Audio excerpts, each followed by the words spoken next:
Hello viewers, আসসালামু আলাইকুম। কাছে এবং দূরে, দেশ এবং দেশের বাইরে যে যেখান থেকে আমার ভিডিওটি দেখছেন, আই হোপ আল্লাহর রহমতে আপনারা সবাই ভালো আছেন। আমরাও আলহামদুলিল্লাহ ভালো আছি। তো আজ আমাদের বাসায় রান্না হচ্ছে মাটন বিরিয়ানি। মামুনিকে বলেছিলাম পোলাও চাল দিয়ে তো বিরিয়ানি সবসময় খাই, কিন্তু বাসমতি চালের বিরিয়ানি খাওয়া হয় না।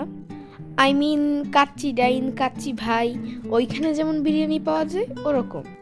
তো যেই কথা সেই কাজ, আমি মামনির কাছে কোনো কিছু আবদার করলে মামনি সেটা রাখার চেষ্টা করে এবং সবসময় সেটা রাখেও। তো এইখানে মামনি কাচ্চি বিরিয়ানি বসাচ্ছিল দম দেওয়ার জন্য। তো সব কিছু দিয়ে এখন আটা দিয়ে সিলগালা করে দিচ্ছে, যাতে করে কাচ্চির ভেতরের বাতাস বাইরে বের না হয়। সুন্দরভাবে দম বসলে মাংস এবং রাইস দুটোই ভালোভাবে সিদ্ধ হবে। তো কাচ্চি খেতে কিন্তু খুবই অসাধারণ ছিল। মামনি ফার্স্ট টাইম কাচ্চি রান্না করেছে, কিন্তু তাও একদম পারফেক্ট। আর স্বাদের কথা কি বলবো, একদম নামি দামি রেস্টুরেন্টের মতোই। তো দম দেওয়া শেষ, বিরিয়ানি হয়ে গিয়েছে।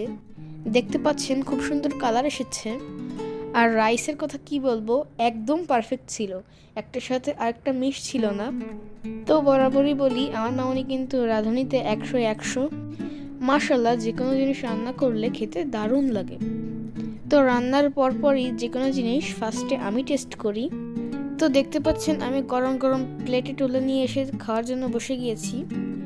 আর এটার সঙ্গে ছিল সালাদ আর কোক। তো খাবার রিভিউটা সবসময় আমিই দিই, কারণ আমি ফার্স্টে টেস্ট করি। তো ভিডিওটি দেখতে পাচ্ছেন আমি খাবারটিকে লাইক দিচ্ছি, কিন্তু অনেক সময় আছে আমি মামনিকে বলি যে তোমার রান্না একদমই ভালো হয়নি। তো মামনি কিন্তু এটা শুনে খুব আপসেট হয়ে যায়। আমি মূলত বলি মামনিকে একটু চেতানোর জন্য, মা ছেলে একটু খুনসুটি করি। তো দুপুরবেলা খাবার খেয়ে মামনি কিন্তু বিকালবেলা রসগোল্লা বানিয়েছিল। তো রসগোল্লা কিভাবে তৈরি করেছে সম্পূর্ণ ভিডিও করা হয়নি। রসগোল্লাটা কিন্তু খুবই সফট অ্যান্ড জুসি ছিল। তো দেখতে পাচ্ছেন রসগোল্লাগুলো এখন শিরার ভিতর দিচ্ছে মামনি।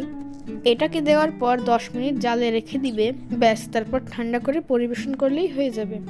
তো যারা আমার ভিডিওর এ পর্যায়ে চলে এসেছেন তারা প্লিজ আমার ভিডিওটিতে একটি লাইক দিয়ে আমার ভিডিওটি কন্টিনিউ করবেন। আর যারা আমার চ্যানেলটিকে সাবস্ক্রাইব করেননি তারা প্লিজ আমার চ্যানেলটিকে সাবস্ক্রাইব করে দিবেন। আর যারা ফেসবুক থেকে দেখছেন তারা প্লিজ আমার চ্যানেলটিকে ফলো করে দিবেন। আর বিরিয়ানি এবং মিষ্টি দুইটা রান্না কেমন হয়েছে চাইলে আপনাদের মতামত কমেন্ট বক্সে জানাতে পারেন। আমার কোন টাইপের ভিডিওগুলো আপনাদের কাছে ভালো লাগে চাইলে কমেন্ট বক্সে জানাতে পারেন। তো সবাই ভালো থাকবেন, সুস্থ থাকবেন। আল্লাহ হাফিজ, আসসালামু আলাইকুম।